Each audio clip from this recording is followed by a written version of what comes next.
Right here in Murfreesboro, Tennessee, tucked behind a quiet little showroom, is a workshop that still builds guitars the old way, by hand using decades-old machines. Gallagher Guitars began in 1965 when J.W. Gallagher started building instruments in nearby Wartrace. It wasn't long before one of his guitars made it into the hands of Doc Watson, and the sound of Gallagher became part of bluegrass history. Meet David, the owner. In this video, he takes us on a walking tour through the workshop and even lets me try out a couple of signature guitars. Wow. So when you talk about the history, in '65 when he started, if you look at the ledger, he didn't hardly build a guitar because he was building his shop. Yeah. And that means building his equipment like this. We love this. We call it the carousel. It's for gluing up. Like here's one that's already been joined back. Yeah. And so he devised a system to hold it in place. Get some downward pressure, and then that would push the joint together for it to dry. Right. And then move on to the next one. And if you think in '65, you didn't have YouTube, you didn't have manuals to order about this stuff. He had to figure out the machinery that he needed. Yeah. To build it. So you just built it.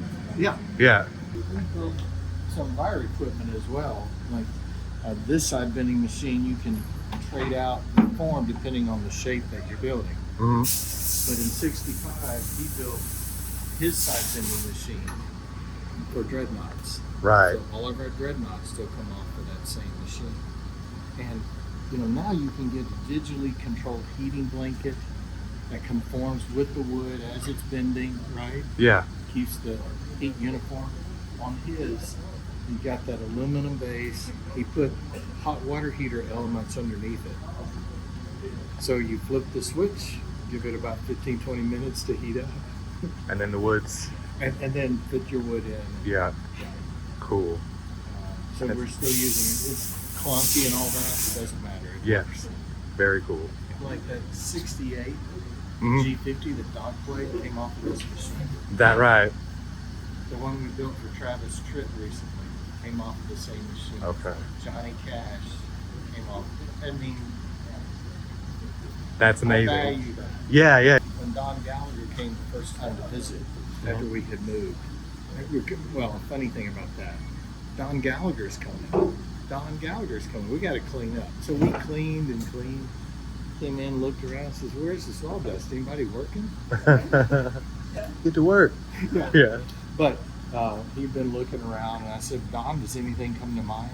He said, "I remember the day we were working, and we thought, wouldn't it be great if we could build a vise into our bench to hold the guitar body while we worked?" Mm-hmm. And we stopped what they were doing. Some of these benches around here, they, again, the functionality of Yeah. what they needed.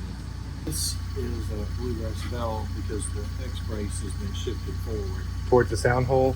toward the sound hole. Yep. And these braces have not been worked with yet. Okay, so they're being shaved down a lot. Yes. Yeah.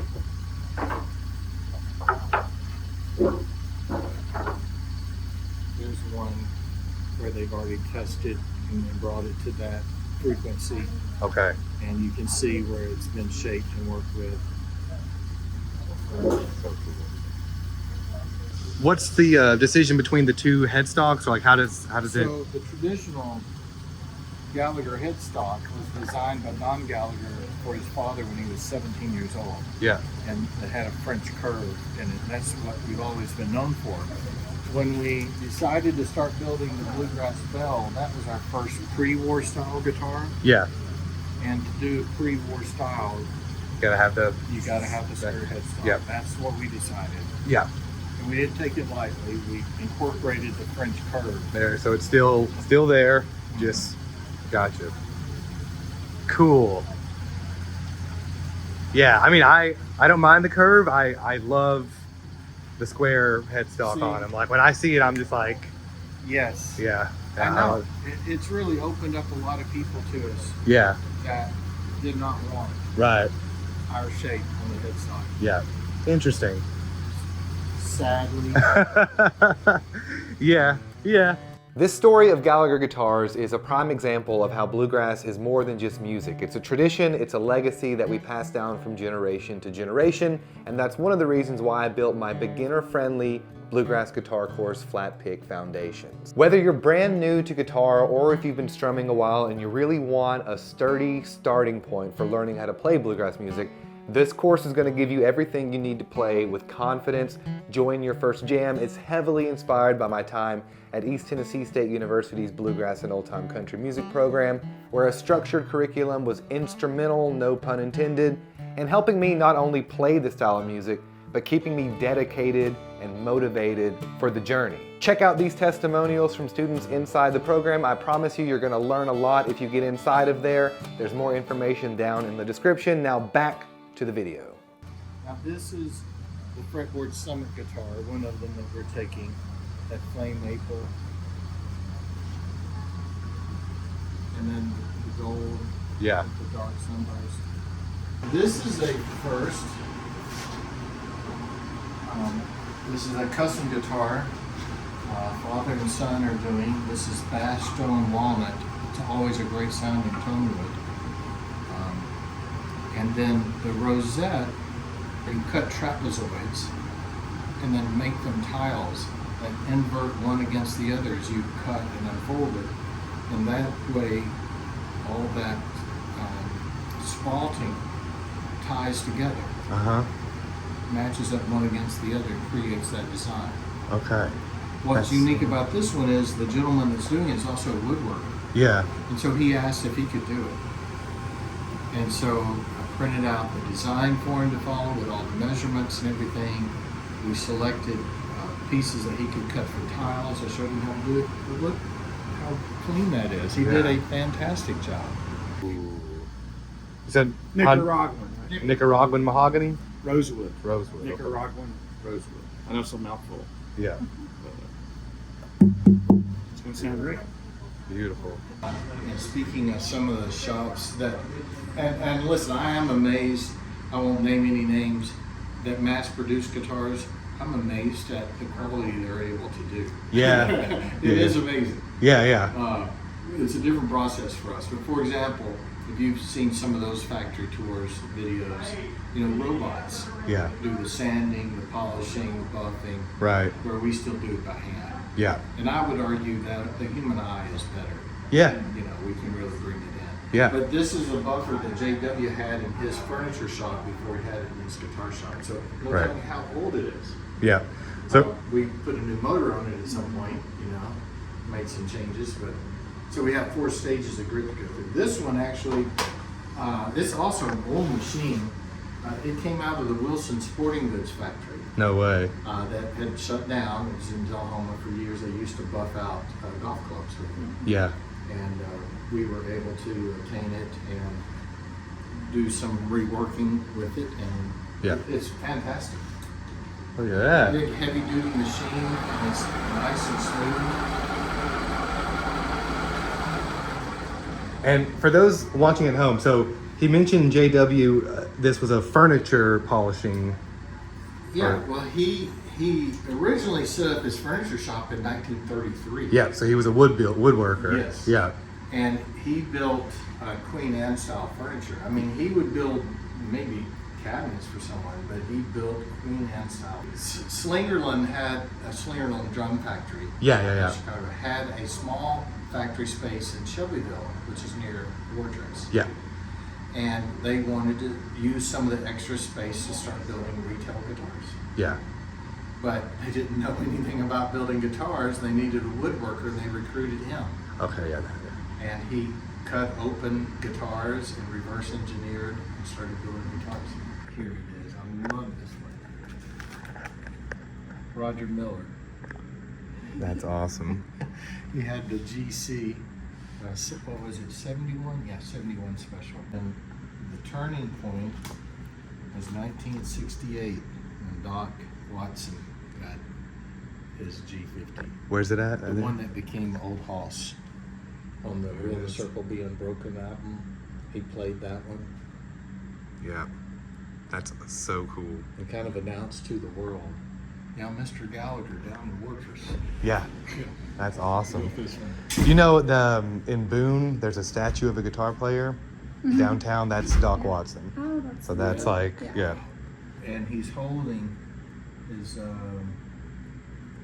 Doc Watson model because the G50 was modified with his input and it became the Doc Watson model. That's so cool. In fact, I sent an email to Drew yesterday Yeah. that, did he tell you? No, what's he saying? Well, he had ordered a Doc Watson model. He Yeah. hasn't had one before. And I've got two. And I was like, I'm going to let you play them. Let's see if you have a recommendation. Yeah. Let's do it.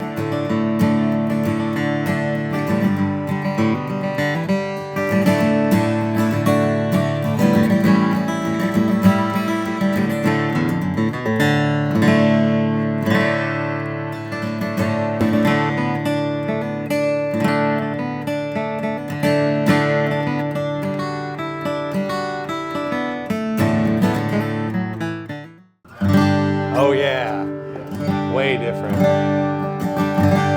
And so the big difference between these two would be the finish and also anything. Really, it's, yeah. Just so it's got the stain may allow for a little thinner finish. Yeah.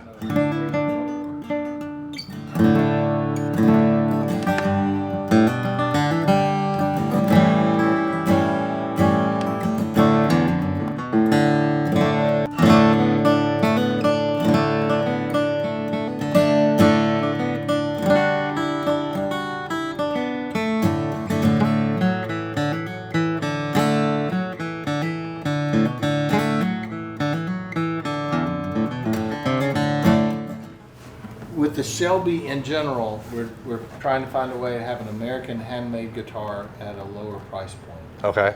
And so that is $28.50. $28.50. Okay. This feels like almost like a Gibson in my hand, like a J45 or something. See, the thing that's interesting about that one, it is a dreadnought, but the lower bout is a little larger. Okay. Rounded out a little more. Yeah. And we haven't seen another guitar like it. We use the same shape as what they used in the Shelby. Okay. Interesting. So yeah, see what you think.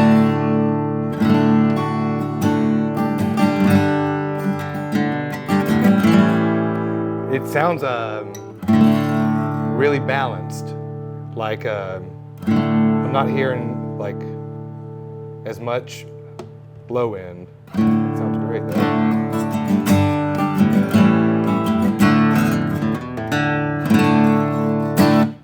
And this is, if I say mahogany, it'll be rosewood. Yeah, it is a mahogany Yeah. guitar with a Sitka top. Sitka top. Okay, man, sounds great. It's really open, very wide and open.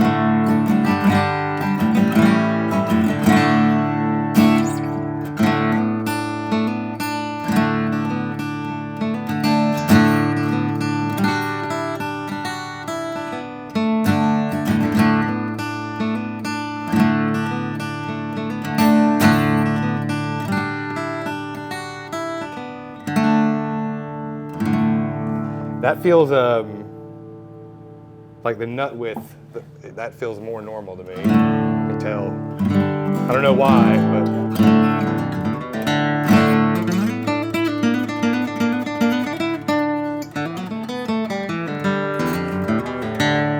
Yeah, that's easy to play. It's a very thin finish. So instead of This is the Western, so then this is a smaller folk, body. Yeah. Yeah. So folk, as you think about folk music and fingerstyle. Folk and Western.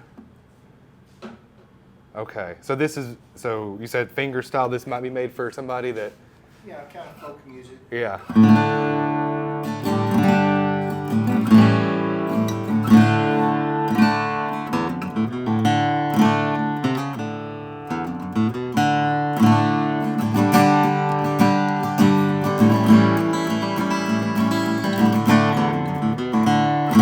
Might be getting warmed up, but like these are way easier to play for me than those were for whatever reason. I say that now, but.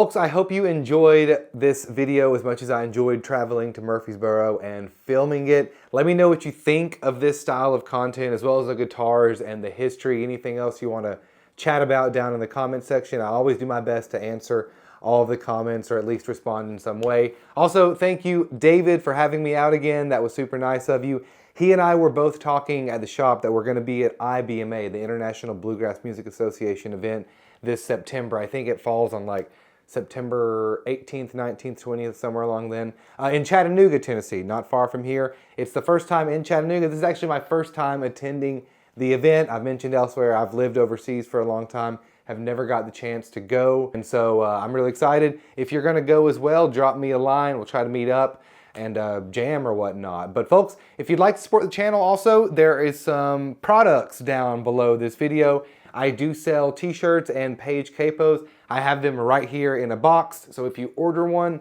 I'm going to package it up.